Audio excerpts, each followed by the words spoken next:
Hello and welcome back to another episode of Why So Sidious, a Nerd podcast. Today we are bringing you another edition of Week in Geek live on YouTube. And my co-hosts today are David and Jeremy. Almost left me hanging there. Don't forget to check out some of our other episodes if you were just joining us on YouTube now. We did our Welcome to Derry Season 1 coverage. Just recently, last weekend, we did a recast of all three trilogies of Star Wars characters. We do have a novice nerd. It's kind of been a while, but we're bringing it back with a little X-23. She should be popping back up here pretty soon in the Avengers movies, we hope, or in the X-Men movies to follow. And also, Fallout Season 2 came out today, so stay tuned for our coverage of that. We'll probably wait till after Stranger Things, but we're excited to get back into our video game show coverage. And don't forget to check us out on social media at Why So Sidious Pod on Instagram, TikTok, X, and YouTube. And leave a 5-star review for us on Apple and Spotify. If you like the show, of course. Let's get into the news. First, we have our next Steven Spielberg movie coming out, Disclosure Day. So he's going back into the alien universe. This feels like a very modern, realistic alien movie where it's a lot about like the government or people who know are trying to keep the secrets, and other people who know want them to tell the truth and let the population of the world know that the aliens are out there. So, JD, did this trailer get you excited? Trailer was great, yeah, and the movie idea itself looks awesome. So it's like not your typical alien invasion. It's more on the spectrum of towards like Arrival, great little sci-fi movie where there's more. It's just based on communication and figuring each other out. The human side. It's funny that there's also this like brand new documentary that just came out called Age of Disclosure, and this feels oddly similar to that. Like it's it's almost seems like excuse me, a ploy to kind of wash out the other Age of Disclosure, which is supposed to be pretty kind of controversial because they're saying like, yeah, this documentary is you're going to watch this and there's going to be no more questioning whether or not aliens exist and whether or not the government knows they exist and always knew. So that seems controversial. And then within the same year, we're hearing about Disclosure Day, and the title itself is so close to it. But so that's kind of weird, but it does look great, man. I love the realistic take on like what happens if aliens really showed up here, like, and it's not some MCU invasion. It's like what would really happen. Yeah, it's weird that I think I sent this to Lub earlier today, but this is like the fourth thing this year as far as disclosure goes with alien presence and all this stuff, whether movie, documentary, government announcement, word of government announcements coming up are all dropping this year. So my first conspiratorial brain went to they're prepping for some big announcement to be dropped coming up here. But aside from conspiratorial stuff like that, the trailer was dope. I'm watching it for sure. It looks sick. Spielberg is great at these types of movies. I am still expecting there to be a smidgen of truth in all of this. So I'm very curious to see. They were already the communication is like sine waves that the aliens are speaking through in the trailers, and people are already breaking down like the science of sine wave communication. Very interesting, very deep subject to go into there, but there's a lot to dig into that. It's mind-bending stuff. So all because of that, I think this is going to be one of those movies that kind of shakes the pop culture. I could see this being a big one. So I'm looking forward to it, and anything Emily Blunt, I'm there for too. So that doesn't hurt. Will it make the box office draft? Hell yeah. Spielberg, aliens. Absolutely. Right? And we got 4 people drafted now, of course. Yeah, it'd be a little 3rd, 4th round pick sleeper. Oh yeah. This is a solid half a bill, probably. Right. We got Emily Blunt, Colin Worth, Wyatt Russell. Who else we got on this call? No, I just said that. Coleman Domingo. It's a good cast. It's a good director. It's a good plot. Yeah. Well, it comes out June 12th, so stay tuned for that. Let's move on to House of the Dragon First Look. It was a pretty short one, but obviously we're waiting for this after the disappointing season 2. Hopefully get that Battle of the Gullet to kick off season 3. And Rhaenyra with the crown. So Dave, are you? This comes out late 2026. I know we got Night of the Seven Kingdoms first, but are you ready? So ready. I haven't even seen any of these promo photos. I haven't watched anything, looked into any of it. I haven't even really thought of House of the Dragon, but those two photos right there got me hyped. Damon blood soaked leading a battalion, Rhaenyra looking at a beautiful crown. I'm already feeling ready to go back to Westeros.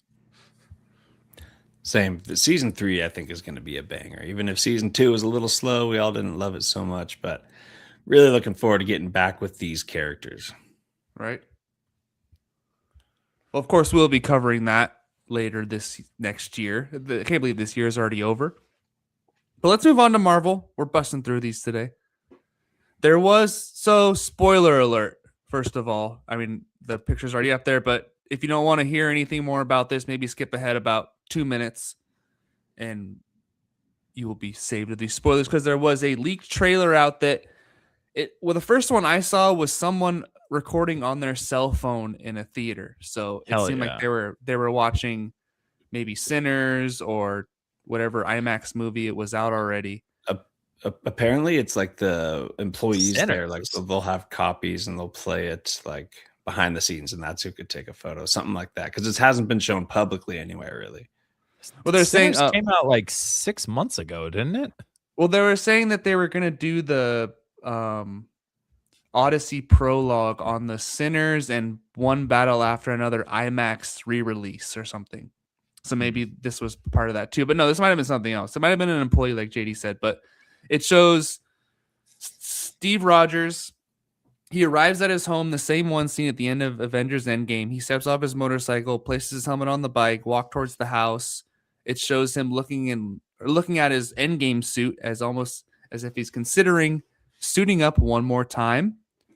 It shows him holding a baby, his baby, most likely, and smiling. Baby.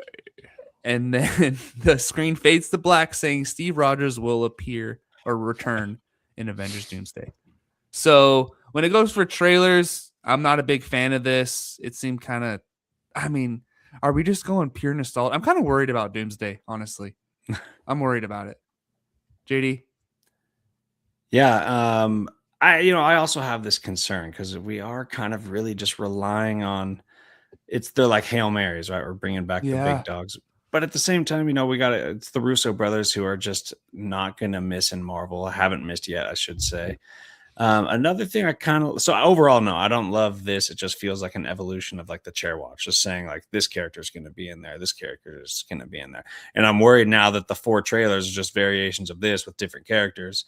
It's a Thor one too, I guess. Yeah. Is that leaked also? I heard. Yeah. So again, that probably is going to be Captain America and Thor, which like is already obviously going to be there.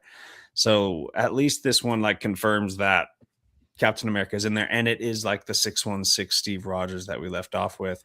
Like that is exciting. And the way that the Russo brothers did Winter Soldier, Civil War, the way that their 4 movies kind of were like sequels of each other, they were kind of in linear order, or at least played on each other very well. Like I feel like this is the next one. It's their 5th. It's their sequel to Endgame now, just because we're getting back with this Captain America that we left off in Endgame and all that stuff. So as for trailers, like you need to get us way more excited than that. But I'm happy to have our Steve Rogers back. I think that's cool. Dave, did this tickle your fancy at all? I mean, I saw the AI version of the trailer, so I've pretty much already seen it. I mean, it looks like all these images I'm looking at right here. Yeah, it was like 4K enhanced, basically. Yeah, it's I don't know. I think it's kind of lazy as far as a trailer goes. I think it would be cool if this was like the start of a trailer. Like we see Steve pull up, he gets off his bike, takes the helmet off. We see this little thing, and then it goes black, and then we see more stuff going into it. But as far as this being it, and we're going to be getting 4 of these, I think it immediately weakens the news of we're getting 4, because really we're getting a quarter 4 times to make one complete trailer probably by the end of it. And that one complete trailer is going to be pure nostalgia.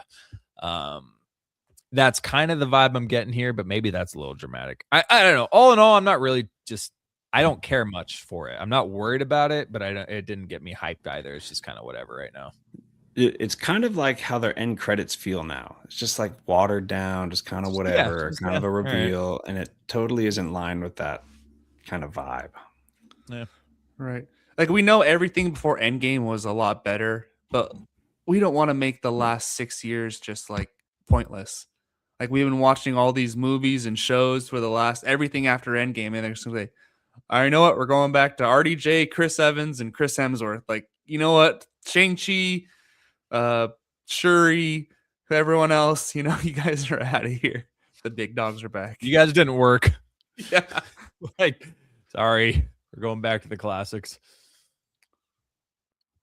But hey, we're still hyped for this movie, and it'll of course be a first round draft pick in the box office draft next year, but a risky pick coming out in December, right?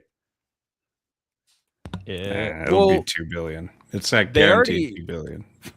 Well, I think as far as delays go, they already pushed Dune 3 That up. kind of a risk, yeah. So Dune 3 was supposed to release the same time as Doomsday, and Dune 3 has already wavered, and they pushed their release date forward by a month, I think. So I think Doomsday is going to stick there.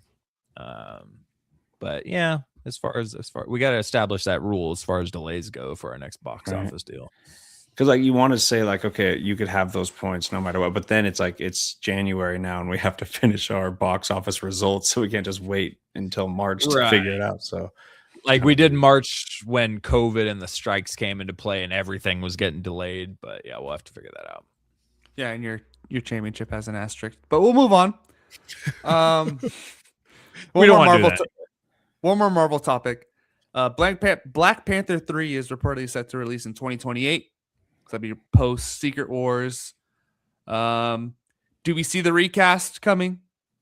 Dave? I think so. JD, Fully. you think it Yeah. recast? You think Shuri's story goes to the side after Secret Wars? Because I'm sure That's she's a what I don't main know how part. far like Shuri's story ending. I'm not so sure, but I do expect a reboot after Secret Wars, and I do expect a full blown new T'Challa recast. Hopefully, it's the dude in F1 that we brought up in the Star Wars recast, Damon Idris or something like that.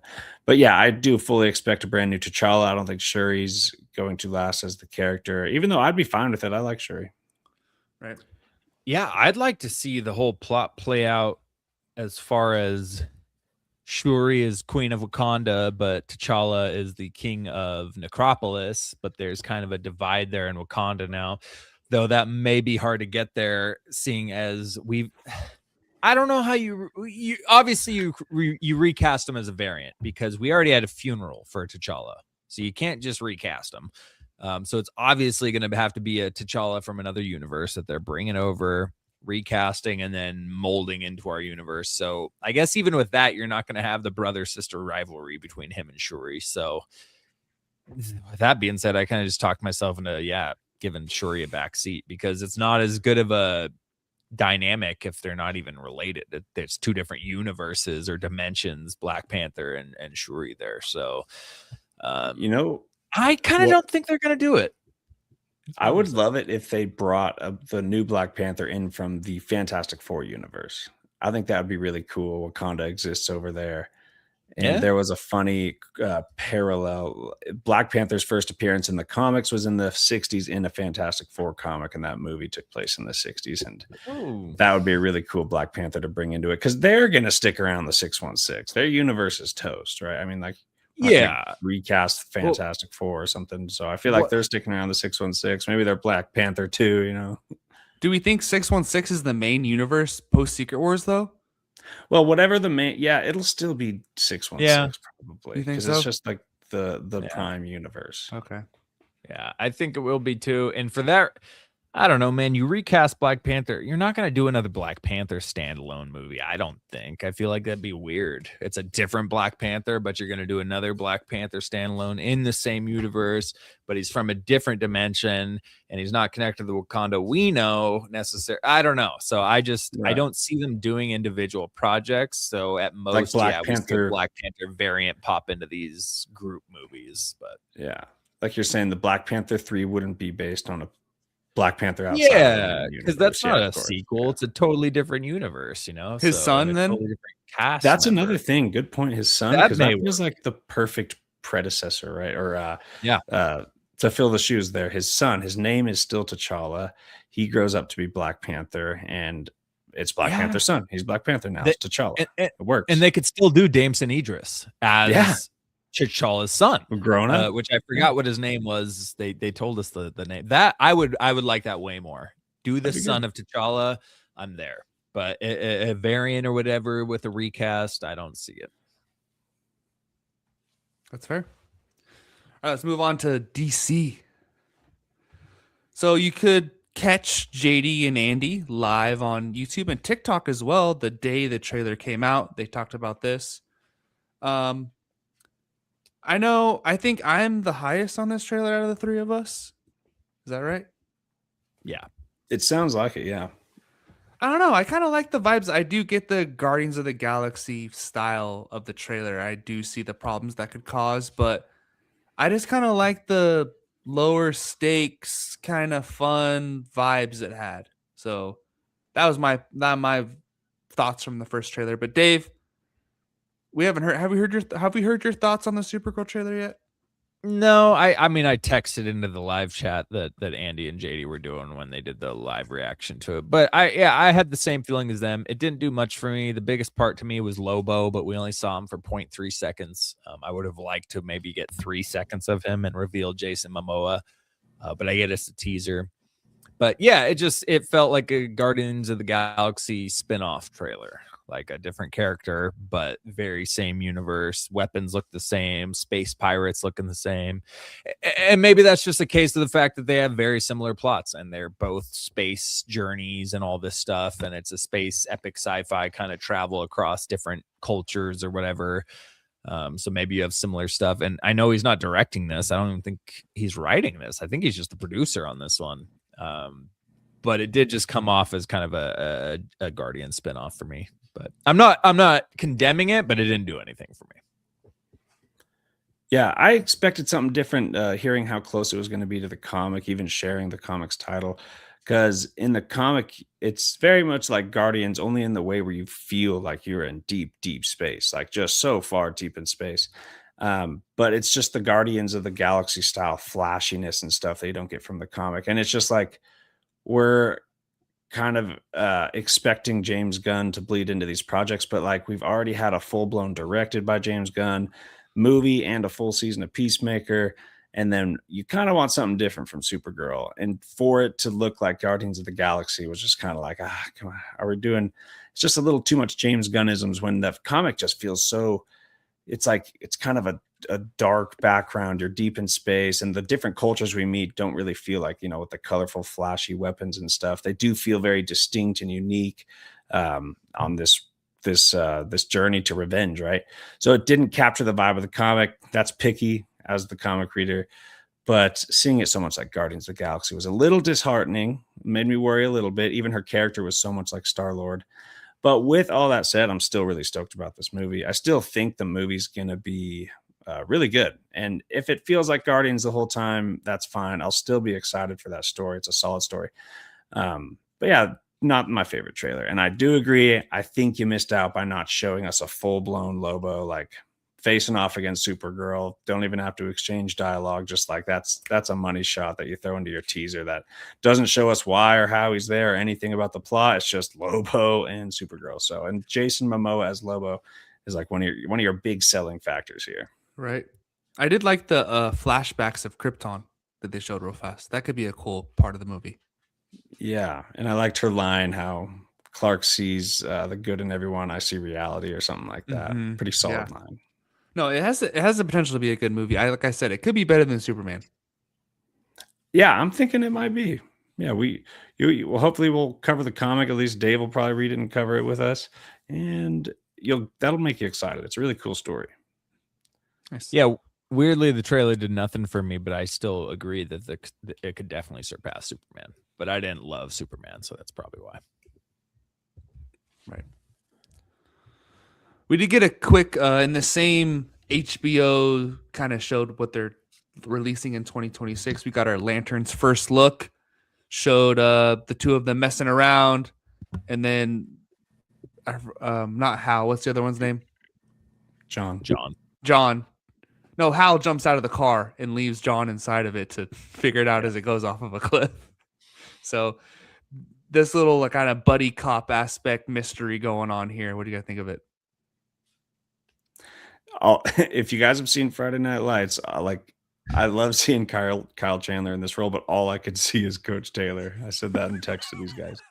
But yeah, it was kind of jarring to see him playing Hal Jordan. So I'm really excited about it, though. I think he's going to kill the role because I kind of saw that Kyle Chandler fire in your eyes thing he has going for him. Launching John off a cliff with the car, that's pretty exciting. That's cool. I like the vibe of the show for the 5 seconds we got, so that was cool. Yeah, for the tiny bit we got, it was perfect. It was a great little setup for the relationship the two of them have. Like I said, after watching Rebel Ridge, I am very happy with this Jon Stewart casting. And I'm having a hard time with it too. I see Kyle Chandler as not even Coach Taylor really, because I didn't watch that much, but he sticks in your head for whatever prior roles he has done. He's only in a brief amount of Mayor of Kingstown, but I see him and his character from the Godzilla movies every time I see him.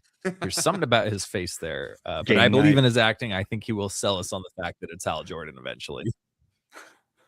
Yeah, Game Night. He's in that one too. So funny. Or the agent from Wolf of Wall Street is the one that I mainly think of him as when he's talking to Leo and he's getting him for everything. He's like, yeah, I call him Fun Bucks. Yeah.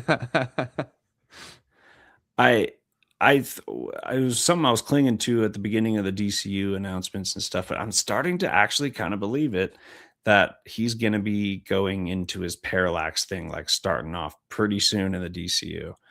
I'm just getting that feeling. They had the image of the ring, like a close up of the ring that had that was on the dash, and it had some yellow lining on it. It was like the ring itself was cracked, like broken. So if that was Hal's ring, but I don't know. I'm starting to feel like that might be the big DCU threat, starting with him going parallax, which would be so sick. That'd be a cool route to go. Let's move on to the DCEU, or no, Elseworlds, excuse me. Harvey Dent will probably be in the Batman 2, and they're looking at Scarlett Johansson to play his wife. And I guess Brad Pitt was approached to play Harvey Dent's dad, not Harvey Dent himself, but he declined the role. So looking for Harvey Dent and his dad, and they want Scarlett Johansson to play his wife, which is not Poison Ivy or Andrea Beaumont. So JD, are you disappointed at all that she's kind of taking a smaller role in the movie? No, not at all. I'm not at all disappointed in that. I don't know anything about Two-Face's wife in the comics or anything like that either, but I'm just glad she's not a clandestine agent again. That was one thing I was worried about. Started getting to attach myself to the idea of Poison Ivy, thinking of her red hair as Black Widow. I'm like, man, that actually would be kind of cool and different from Black Widow. But I don't care. She could play whoever, that's solid. It's just good acting talent. And I know nothing about Two-Face's wife.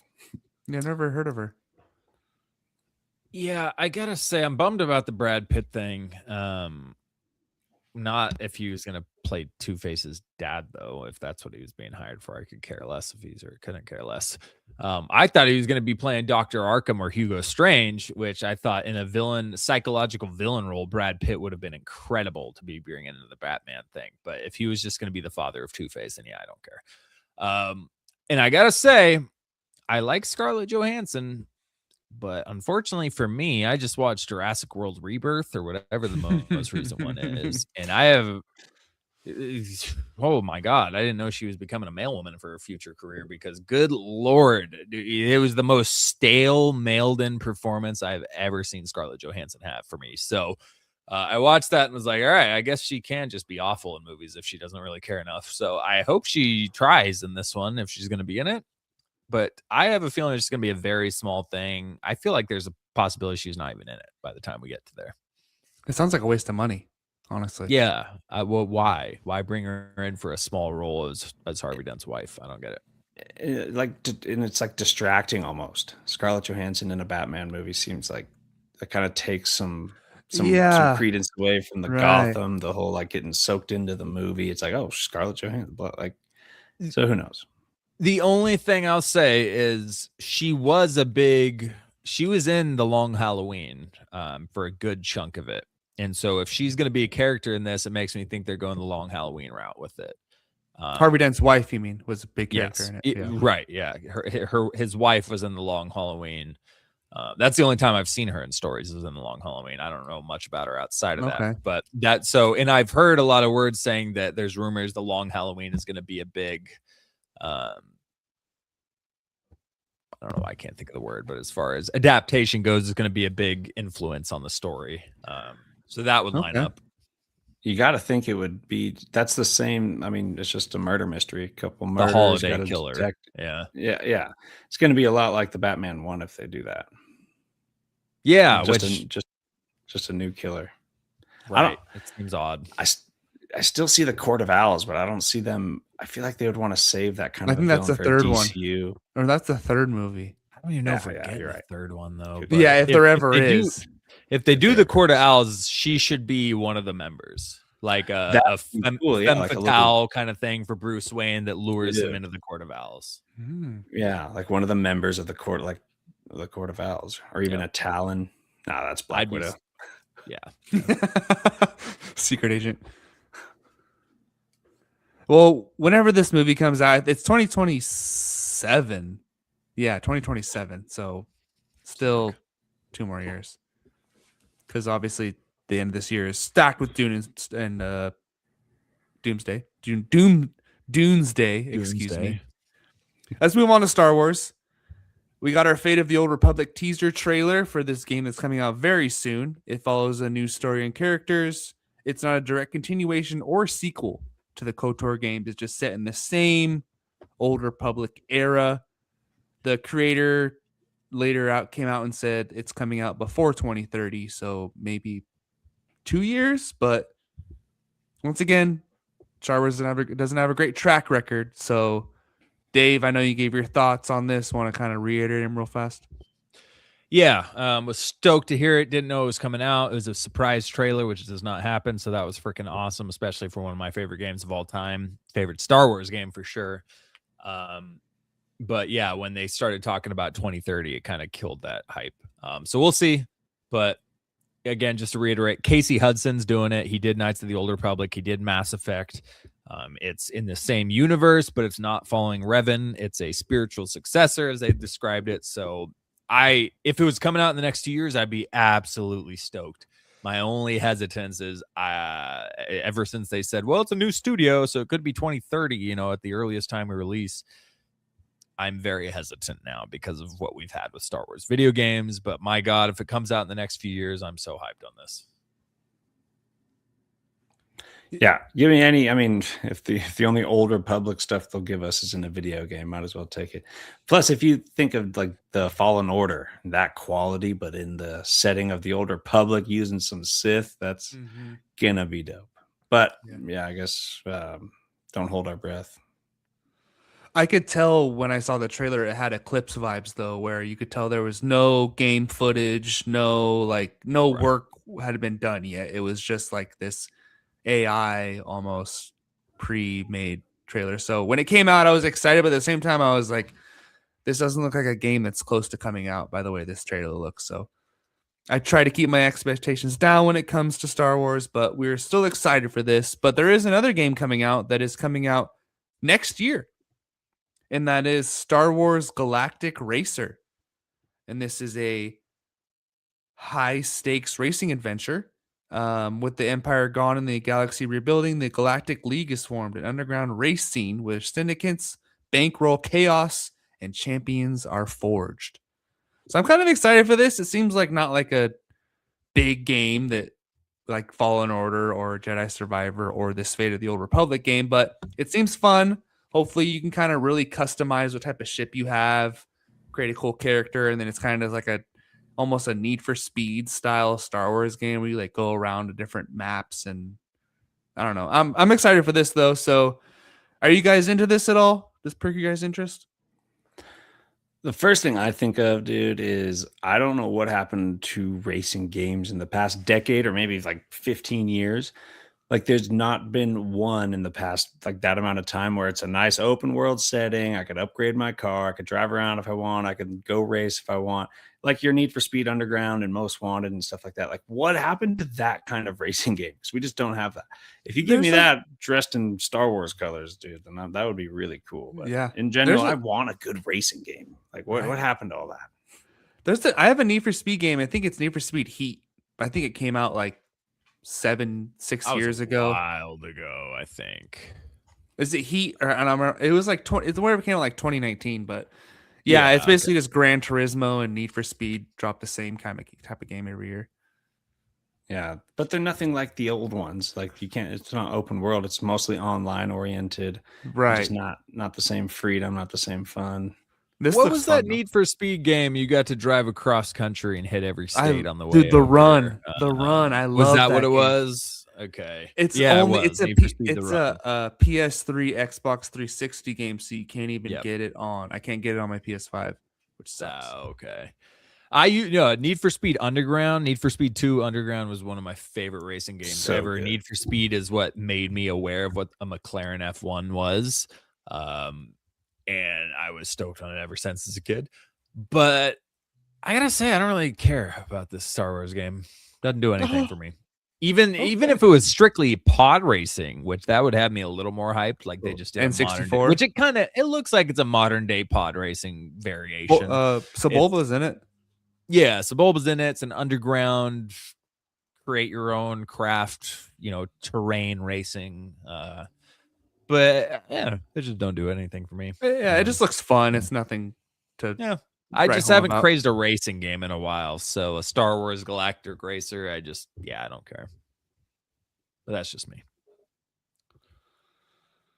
All right. Do we have any more topics? Any more pictures up there? The Rey movie. That's right. Daisy Ridley says the Rey film will be worth the wait. She did an interview where she gave quotes on like the Solo movie and a bunch of other Star Wars stuff, but she says, but with this Rey movie particularly, I know that incredible voices and creatives are part of it, and I know it will be worth the wait. So really all this tells me is that it's still happening, which is confusing with the whole like episode 10 thing that's coming out where it's going to be two young Jedi that we're following or whatever, and Rey's going to be involved, but she's also going to have a solo movie. So I don't know, but I guess it's still happening. Yeah, I'll tell you what this tells me. This tells me that the studio told Daisy Ridley, hey, we need some good positive rep and promotion going. We need some good PR. How about you say this right now, make a statement that this is going to be great because we need to get some momentum on this thing. It don't mean a damn thing to me, but I'm happy for you guys. Yeah, Star Wars doesn't really deserve our optimism right now, but my optimistic side, really, really hopes this is going to be good. So I don't know. You got to hope they learn their lessons and move forward. But we've said that over and over. But I like Rey. I'm excited. You're right. I don't like that it's her own movie, yet they are doing a trilogy. I was thinking that her story was going to bleed into that instead. But if she's a character that's like a main character of trilogy movies, she doesn't need her own movie. That just kind of defeats the purpose of like being a part of the trilogy movies that we do instead of a spin-off Star Wars story, Han Solo style thing. So and then I just hope it's good. And if you give her a solo movie and then she shows up in episode 10 and then like dies at the end, it's basically just Obi-Wan all over again from the original trilogy, where it's like the old Jedi shows up, shows the kids what to do, and then dies at the end of the first movie. Yeah, so we're just doing it all over again. Is she really going to carry a trilogy right now again? And I don't think so. I was gonna say, except she didn't deserve it as much as Obi-Wan did, but I'm not gonna get into that. But I just think, as far as the news report goes, like, you just telling me it's gonna be worth the wait doesn't do a damn thing for me, unless you want to give me some information. You just saying that, it feels pretty empty. Right. And we know John Boyega and Oscar Isaac aren't coming back. So Yeah. who knows what's happening there. Yeah. All right, let's wrap it up. It's been a while. We're going to do a little, what have you been watching lately? JD and I will go first real fast, and then we'll clear the floor for Dave. JD, you got anything? Outside of fandom, maybe? Not much. Not much. Comic books? I've been reading a lot of good comics. But yeah, I passed. Give it to Dave. I couldn't even bring him up right now. Well, I'm gonna go real fast first. I did watch that Age of Disclosure documentary on Amazon Prime. It was on sale. It was on sale. I did. It was really cool. I want to do it. Yeah, it was like $20. It was only 13 when I did it. Okay. Yeah. So I really want to see that one. Yeah, it was pretty cool. There was a couple parts in there where you're like, holy shit. Like some weird stuff's going on out there. And I feel like there's, a lot of things going on that people aren't talking about. JD, you were on a Air Force base in San Diego. I know that's it was. I know still there's some base, weird things that's where the Tic Tac UFO was found. So yeah, and we saw what is it called? SpaceX launches and stuff from our base. It was pretty cool. Yeah. So and one time you saw those. Have you seen those things online that are like? So Lexi and I were driving up to your guys' area, Cameron Park from San Diego, and we are passing LA, and like in the horizon, right in front of us as we're driving, we see these big balls of light form a line, separately forming a line, and then like get brighter and like sync together and then flash out of sight. And it was like covering our view, like the front of our horizon. It was huge. Damn. And apparently that's supposed to be some SpaceX stuff too. But that was like I didn't think that at the time. I was like, we literally just saw some crazy UFO thing right in front of. That's crazy. No, it was a good documentary though. Not like any like smoking gun stuff, but it's got a 30% on Rotten Tomatoes right now for some reason. I don't know if it's getting review bombed or what, but yeah, some people are saying it's like pointing people in the wrong direction or something, but I don't know. Seem criticizing its lack of physical evidence. Yeah, there's not a lot of like footage. I would say there's not like new found footage they have. People kind of giving their statements, but it's like people like there's a guy who's been like running the UAP task force in the like in the government, and he's one of the main people in the documentary. They're talking to him the whole time, so. He must know his shit. Right? I mean, everyone they talk to is either in the military or in the government or like has some stature. It's not like random people. There's so many Naval and Air Force reports from pilots, of stuff that they've ran into that just doesn't make any sense. So it's either military, cutting edge stuff that they just haven't told us they have, or another country. It's the other thing. Or doubtful. Maybe Israel. Maybe China. Maybe Russia, but moving on. I'll have to check it out. It's good. South Park new season. I don't know if it's over or not, but that's been wild. All the Trump stuff they've been doing. Have you heard about that? But it's been pretty wild. I saw Wicked Part 2 in theaters. I kind of talked about it briefly, but not as good as the first one. Don't go see it unless you really love musicals. Even the songs weren't great. There was not one memorable song in the entire movie, so just skip it. But lastly, we did watch The Chair Company. I don't know if you guys are Tim Robinson. That's his name, right? Yeah. JD, Tim Robinson, like I Think You Should Leave or other shows he's done. He's like Not weird. By name. I haven't even heard of this show.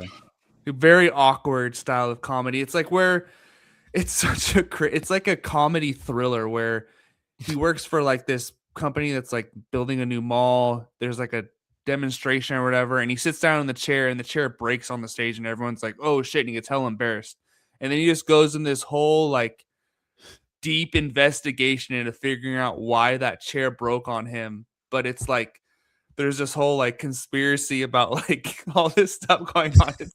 It's out of control, but it's really funny. There's some like really funny side characters that it's involved, but weird show, but super funny. I would recommend it if you like awkward, dry humor. So I gotta watch that. I gotta add that to my list. Just It's that so description weird. sounds like I would love it. It's so because he's like taking everything super seriously, like where he's like trying to figure this out, but everything around him is a one big joke. Whereas They can picture that. So yeah. But yeah, and then I watched some Christmas movies as well. You know, The Grinch and Elf, Christmas Carol. You know, but Dave, you've been waiting for a while, so the floor is yours. yeah, I don't want to kill you guys with stuff. It's been a few weeks since I've released, and I've been watching stuff like a madman lately. So I'm not even gonna get into some of it. We talked about the It movies, so that's perfect because that was one of the stuff I haven't really brought up. We already covered it in our Welcome to the Dairy. Shining, Dr. Sleep. Dairy. Welcome to Dairy. Yes, Shining and Dr. Sleep are another major one on here. And again, we talked about that and Welcome to Dairy. But JD, I think you saw it, but I don't know. The whole Dr. Sleep thing, I'm not, spoiler alert, I guess. It's not a spoiler alert, but steam is one of the main things these spirit vampires are after. And it's just crazy. It's like the Sixth Sense stuff. It's stronger with children. They even describe it when people get older, it gets dirtier and worse, and they don't like taking it from adults because it's impure, and it's got the whole purity of kids and this power they have with The Shining. It connects to it. It connects to the Shining movies. It's a super cool movie. So if you know anything about the Stephen King lore, I highly recommend it. There are parts that drags, but there's a lot of really cool nods to The Shining. And in my opinion, it made The Shining better. So if you thought The Shining was overrated, I 100% recommend you go watch Dr. Sleep. Overrated? Yeah, I think The Shining's a little overrated. It's all right. It's fine, but all it did was make me want to read the book because I felt like it left out a ton of interesting lore that I was like, well, what the hell was the reason for that? Well, what is that? Why is this? They just didn't explain anything in the movie, and it made me curious. But it made me curious to read the book to get a better story told. So that's why I think the movie's a little overrated. Landman season 2. I know Lub doesn't watch it. We've talked about that. JD, I'm getting to it. You watch it either. Billy Bob Thornton. It's on Paramount. It's about oil companies out in Texas. It's a Taylor Sheridan series, but season everyone 2 who watches it said it's really good. Yeah, Landman season 1 was great. And season 2, it's a slow start so far, but I really enjoy it. Billy Bob Thornton's great. JD, you know about that Landman? You know about that Landman, JD? No. I watched Wicked. Shit. Super overrated, super gay. I mean, it is. It's not an offensive thing. It's very homosexually forward. So, no, I don't know, bro. I thought it was super overrated. I thought there was one good song in the entire movie. I'm not a musical person. I'm a Wizard of Oz person, and that's the only reason I watched it. I said, screw it. I'm going to throw it on. Dorothy's my gal. I grew up watching that. Over the Rainbow reminds me of my grandma. I'm going to watch the story. I didn't know Wicked fleshed out the story of the Lion and the Tin Man and the Scarecrow and Dorothy. So I was like, oh, that's kind of dope. I regret it.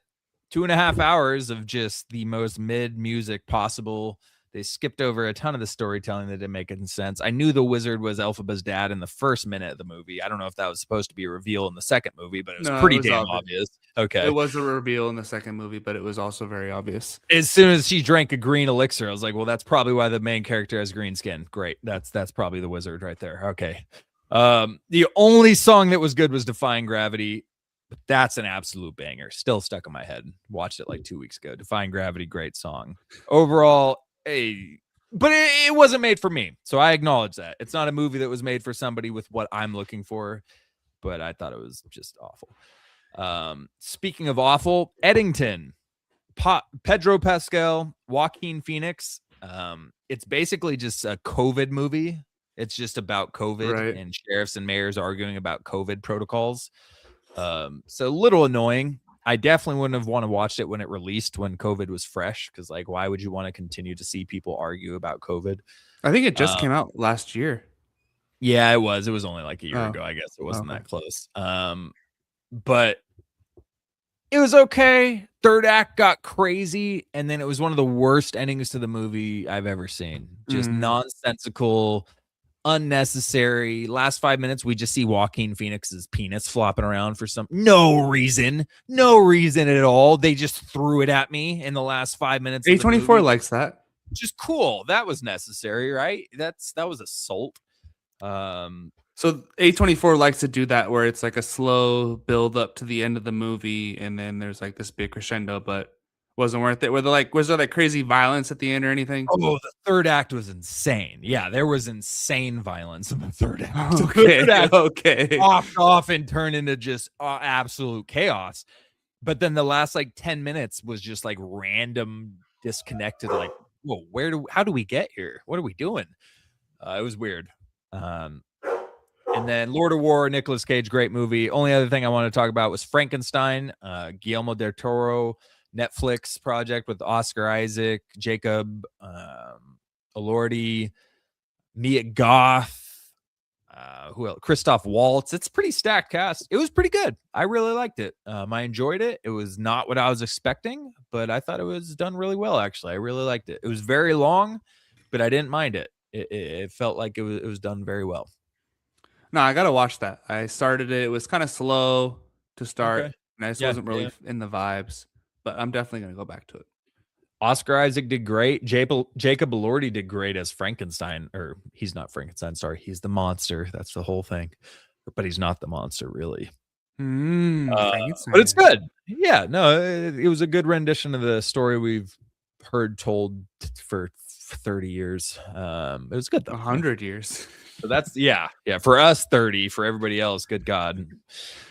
Shelley, whatever her name is, wrote it and been beating people over the head with it ever since. But yeah, it was good. I recommend it. So that's all I got. I had a few others, but I'm not going to continue this. Okay. All right. Well, that about wraps it up for another edition of Week in Geek. Thank you for joining us. We had a lot of news. The news is coming out quick and fast these days, so we are bringing you weekly jam-packed episodes. So thank you for joining us, and we'll see you next time on Why So Sidious, a nerd podcast.